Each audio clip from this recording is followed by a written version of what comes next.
My name is Leah. You might not know me. Maybe you know Slash and Stick, the inventors of very first hardware wallet, Trezor. We're coming from Satoshi Labs. Uh, and this is the mission of that Satoshi Labs holding, strengthening the power and independence of an individual. And we have the flagship of that mission, that's Trezor. And we have a tool for that mission, that's Bitcoin. But we also have one question. How should we get Bitcoin in order to be able to put it into Trezor? And we have solutions, but all of them come with a certain set of drawbacks. We have centralized exchanges, decentralized exchanges, we have ATMs. We have more or less private groups on private messengers. And then, we have social media as we know them. Yes, there are people who are actually trying to buy or sell Bitcoin via Facebook. So what are the drawbacks I was speaking about? Basically, they are not, the solutions are either not open source, they require KYC or email, they are not really secure or not really usable for a normal user from out of the street, or they are not really accessible. So that means not everyone can just join. Just to illustrate, this is basically terms and conditions of one major exchange where you're basically giving up your firstborn just in order to be able to buy Bitcoin. Well, I don't care about the color. It's still super user unfriendly. And also you need to have some Bitcoin in order to join.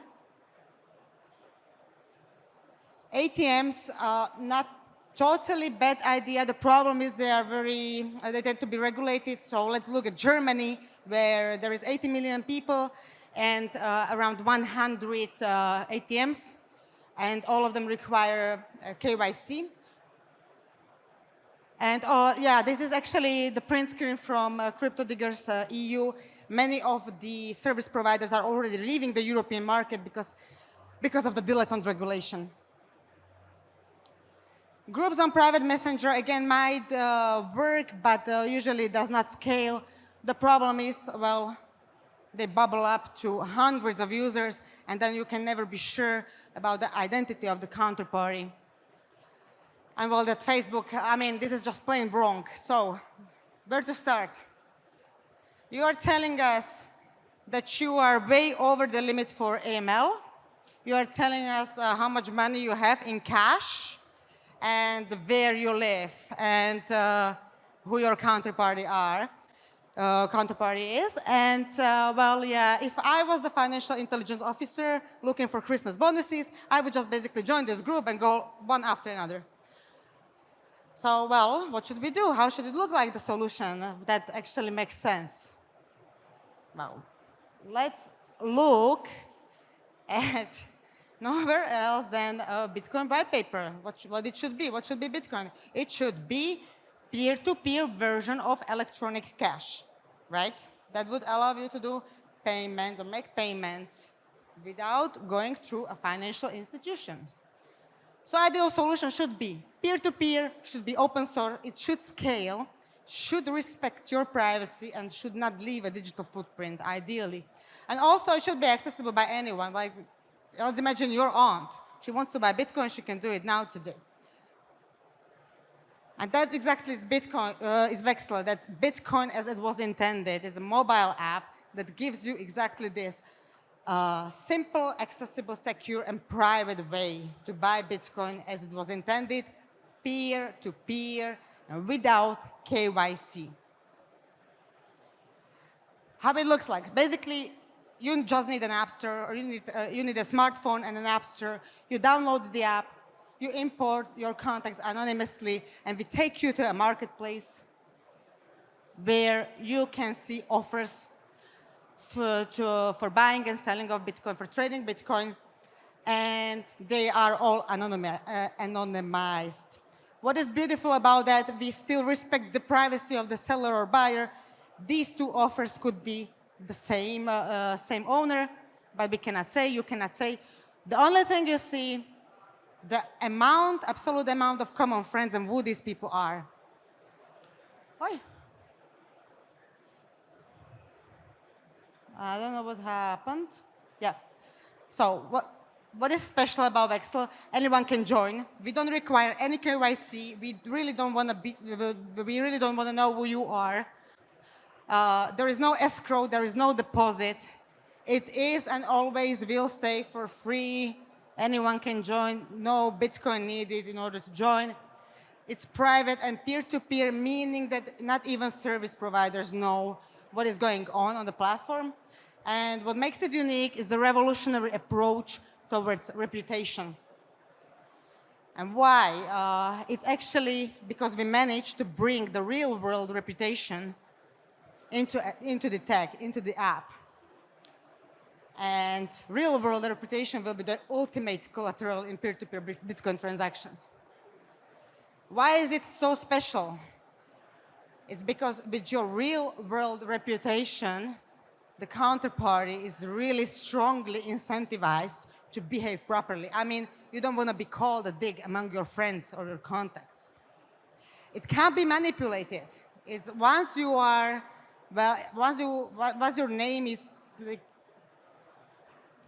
once you're called a dick, it's very hard to get rid of this nickname. I mean, and it's the most reliable approach towards individual risk assessment. What does that mean? Well, tech can't solve all your problems.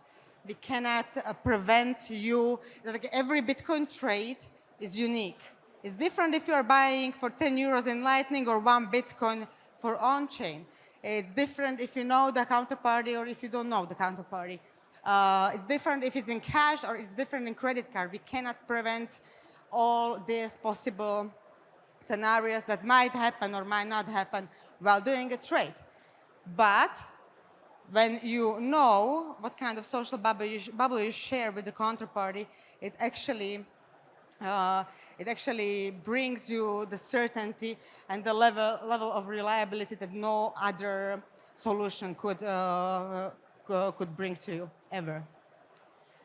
So again, in practice, how does it look like? You access the marketplace, you like an offer, you request it, you are like, dude, let's trade, let's give it a try. Then you have end-to-end encrypted chat, where you can basically agree upon the details of a transfer. And if you are not sure about the identity of the counterparty, you can ask them, still within the realm of end-to-end encrypted chat, to reveal who they are. And still, if you are not sure, you can ask the common friend, like, hey, is this dude legit? Shall I trade Bitcoin with him or not? And then how the trade itself looks like? Well, it is a lot like Tinder. On-site is much better than online, usually. Cash is the king, definitely over the wire transfer, and that's another problem with the various decentralized exchanges. Well, everyone is worried about tainted Bitcoin. I would be worried about tainted cash, dirty cash. You can never know where did you get the cash of the counterparty from, where did he earn it, or where did he get it from. So imagine that you would get wire transfer for someone who was prosecuted in Singapore for one joint, and you are flagged across the banking system forever. That's not a situation that by any means I would call pleasant. If you are hesitant about the identity or reliability of the counterparty, basically ask a common contact. If you don't have any common contacts, then, well, be careful. And this setup has another beautiful side effect, and it's like you can go out and actually make friends. You can meet like-minded people who share the same interests as you do. And that's it. That's everything for me. And we still have like 4 minutes, so I will be happy to take some questions if there are any. Thank you.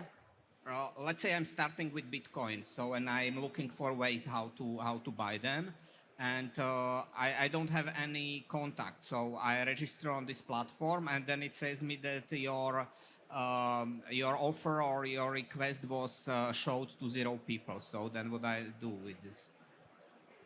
Great question. When you are posting an offer, you can decide if you are showing this only to your contacts or also contacts of their contacts. So suddenly the network is much bigger.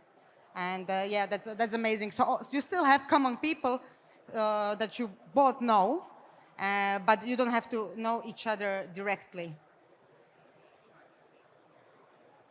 It's very rare. We have almost 3 million possible connections in between the contacts in the social graph.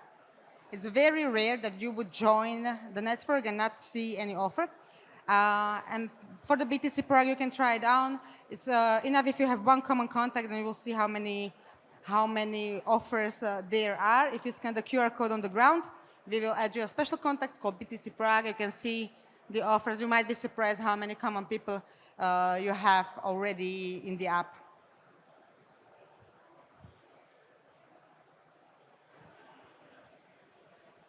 So you have to register with the phone number, right? How does that, relate to like privacy conversations, or what are the privacy trade-offs about that? Yeah, we basically, yes, you need a phone number. That means we don't verify if it's you, or we don't assign it to any identity. And also this phone number is, on our side, it's totally divided. It's from all other parts of the service. So we can never say, if you joined the network, if you participated, if you had an offer, if you had a chat, and absolutely by no means can we say if you've ever done any trade.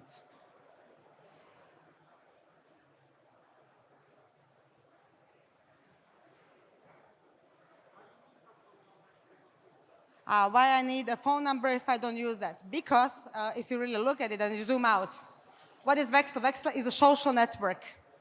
And we need, a Vexl should be an app, as I said, for your aunt to be able to join. And if you want to build a social network from scratch, well, that's not an easy task. So we decided to use an already existing social network in order to be able to test this social reputation, real-world reputation model in the app, and actually proven to be a right decision. So, well, in the future, of course, we would like to ditch it. We would like to have a username or user ID with a higher entropy, but for now, it's absolutely perfect. It was a good decision. I'm really, really happy about it, and it helps us to scale Vexl really among anyone who wants to join. Hi. So, do you think in the future you can use instead of the phone number, the NOS key or Pero key?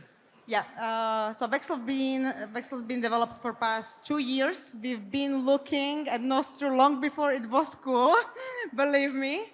But back then it was quite immature. It wasn't really possible, or it didn't make any sense for us to pull it off. But, well, yeah, now it makes much more sense. We are looking at the solution. And, right now we are focusing on the client side. And, but in the following months, we want to make some adjustment to backend. And, yeah, Nostro definitely has a place there.